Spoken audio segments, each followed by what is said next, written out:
سبحان اللہ و بحمدہ عدد خلقہ و رضا نفسہ و زینت عرشہ و مداد کلماتہ۔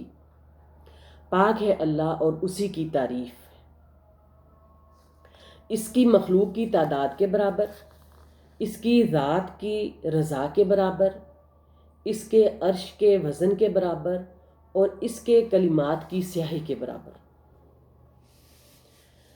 یہ دعا صبح و شام 3 بار پڑھنی چاہیے۔ کیوں پڑھنی چاہیے آئیے دیکھتے ہیں۔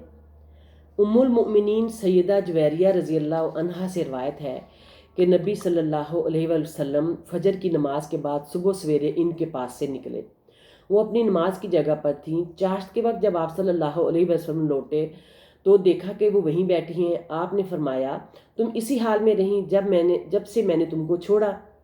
جویریہ نے کہا جی ہاں۔ نبی صلی اللہ علیہ وسلم نے فرمایا میں نے تمہارے بعد 4 کلمے 3 بار کہے ہیں، اگر وہ ان کلمات کے ساتھ تولے جائیں جو آج تم نے اب تک کہے ہیں تو وہی بھاری ہوں گے۔